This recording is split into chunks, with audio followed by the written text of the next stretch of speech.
హైకోర్టులో ఏపీ ప్రభుత్వానికి గట్టి ఎదురుదెబ్బ తగిలింది. రాజధాని అమరావతిలో భూసేకరణ జరిపిన భూముల్లో రైతులకిచ్చిన ప్లాట్లను రద్దు చేస్తూ సిఆర్డీఏ తీసుకున్న నిర్ణయాన్ని హైకోర్టు కొట్టేసింది. ప్లాట్లు రద్దు చేస్తూ సిఆర్డీఏ కమిషనర్, డిప్యూటీ తహసీల్దార్లు ఇచ్చిన ప్రొసీడింగ్స్ ను కూడా హైకోర్టు కొట్టేసింది. రాజధాని రైతులు హైకోర్టులో మరో విజయం సాధించారు.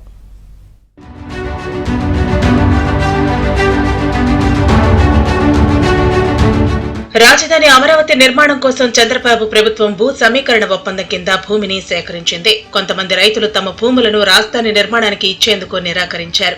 దీంతో అప్పట్లో తెలుగుదేశం ప్రభుత్వం నిర్మాణానికి అవసరమైన భూములను భూసేకరణ ప్రక్రియ ద్వారా సేకరించేందుకు నోటిఫికేషన్ ఇచ్చింది.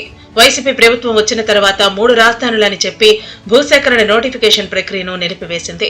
పైగా ఈ భూముల్లో ల్యాండ్ పూలింగ్ రైతులకు ఇచ్చిన ప్లాట్లను రద్దు చేయాలని నిర్ణయించింది.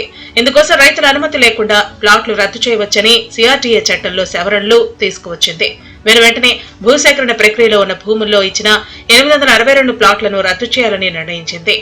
రైతులకు ఇచ్చిన ప్లాట్లను రద్దు చేయాలని సిఆర్డీఏ కమిషనర్ ఆదేశాల మేరకు డిప్యూటీ తహసీల్దార్లు ప్లాట్లు రద్దు చేస్తూ నోటీసులు పంపారు.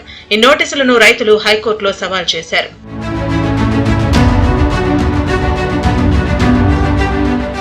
రైతుల తరపున న్యాయవాదులు కారుమంచి ఇంద్రనీల్ బాబు, సీనియర్ న్యాయవాది ఆదినారాయణరావు వాదనలు వినిపించారు. సిఆర్డీఏ చట్టంలో తమకు అనుకూలంగా సవరణలు చేయడంతో పాటు మాస్టర్ ప్లాన్ కు విరుద్ధంగా వ్యవహరిస్తుందని వాదించారు. పైగా రైతుల ప్లాట్లు రద్దుకు సంబంధించి వారి వాదనలు వినకుండా రద్దు చేయడం సహజ న్యాయ సూత్రాలకు విరుద్ధమని స్పష్టం చేశారు. ప్రభుత్వ న్యాయవాదులు మాత్రం రైతులకు ఇచ్చిన ప్లాట్లు భూసేకరణ ప్రక్రియలో సేకరించిన భూముల్లోనే ఉండాలని వాదించారు. ఇరు వర్గాల వాదనలు పరిగణలోకి తీసుకున్న ధర్మాసనం సిఆర్డీఏ నిర్ణయాన్ని, కమిషనర్ ఇచ్చిన ఆదేశాలతో తహసీల్దార్లు ఇచ్చిన నోటీసులను ధర్మాసనం కొట్టివేసింది. సిఆర్డీఏ కావాలంటే నిబంధనల ప్రకారం రైతులకు నోటీసులు ఇచ్చి వివరణ ఇచ్చేందుకు 3 వారాల సమయం ఇవ్వాలని ఆదేశించింది. ఆ తర్వాత కూడా రైతుల వాదనలు వ్యక్తిగతంగా వినిపించేందుకు కూడా సమయం ఇవ్వాలని ఆదేశించింది.